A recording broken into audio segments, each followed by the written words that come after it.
Salutations Tada, je suis le chef et bienvenue dans Mini Menu Manga, l'émission qui passe en revue les dernières sorties animées. Et aujourd'hui on va causer de ReZero. Non. Oui mais ça ferait plein de vues. Ouais je sais mais j'ai la flemme de regarder, alors la flemme quoi.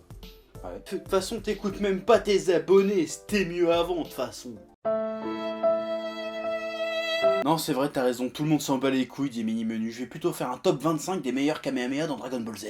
Ouais. Oh c'est vrai? Non va niquer ta mère. Non aujourd'hui on va parler de Days, même si tout le monde s'en branle et qu'en plus c'est pas terrible et que de toute façon ça fera pas beaucoup de vues, parce que je fais ce que je veux putain. Ouais. Days est à l'origine un manga de Tsuyoshi Yasuda, publié par Kodansha depuis avril 2013. Le manga est adapté en série d'animation par les studios MAPPA, qui ont fait Kid on the Slope, Terror in Resonance ou encore Ushio Tutora. L'anime est disponible en simulcast sur ADN et c'est de ça qu'on va causer aujourd'hui. Et là tu te demandes très certainement de quoi ça parle. Eh ben je vais te le dire mon bon ami.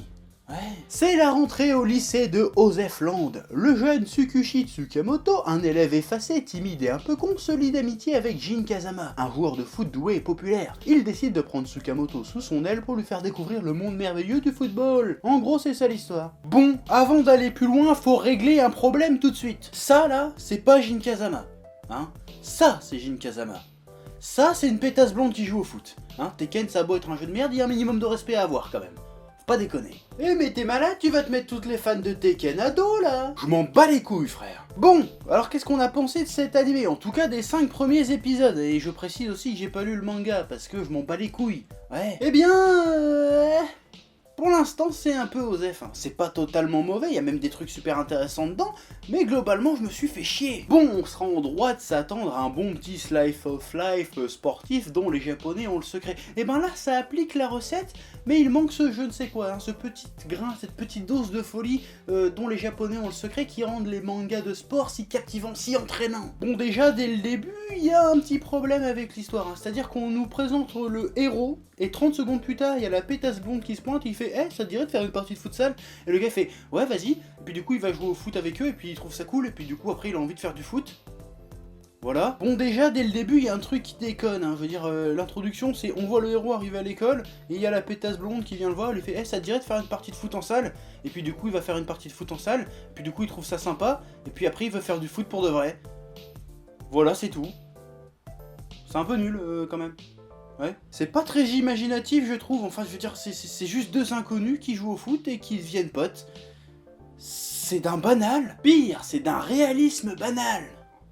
Alors, ok, dans la vie réelle, dans la vie de tous les jours, il se peut que les 3/4 du temps quand tu te fais des potes, ça se passe comme ça, c'est deux inconnus qui discutent, qui font un truc et puis du coup ils deviennent potes au fur et à mesure.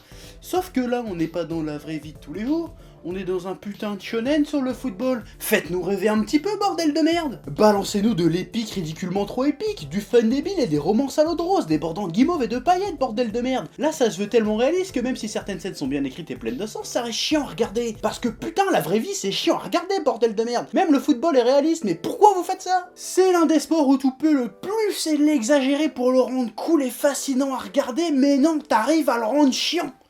Merde. Bon là je suis pas en train de dire faut faire du Inazuma Eleven avec des tornades, des boules de feu et des dragons qui sortent de tous les côtés, c'est pas ça que je dis. On peut passer ce petit grain, cette petite folie épique, typique des mangas de sport japonais, je veux dire comme dans Hajime no Ippo, Slam Dunk, Captain Tsubasa et j'en passe. Là on dirait un documentaire FR3 Régions tellement on se fait chier putain. Bon après l'animation est jolie et l'opening est plutôt cool et comme je le disais, certains dialogues et certaines interactions fonctionnent plutôt bien. Les thèmes abordés, le message passe bien, même s'il est complètement obvious, c'est assez classique dans ce genre de manga. Mais bordel qu'est-ce qu'on se fait chier. Bon après je le rappelle au cas où t'es un peu con, ce ne sont que mes premières impressions, après peut-être que dans la suite ça va devenir bien, mais pour l'instant, moi je vais pas te recommander de mater ça, parce que ça m'a pas séduit. Voilà, après toi si t'as déjà regardé jusque là et que ça t'a fait kiffer, eh ben tant mieux pour toi, qu'est-ce que tu veux que je te dise, mais moi je te recommande pas de mater Days, parce que comme je le dis depuis le début de cette vidéo, je me suis fait chier. D'ailleurs en parlant de chier, je vais aller de ce pas couler un bronze, et donc je me casse, allez à plus.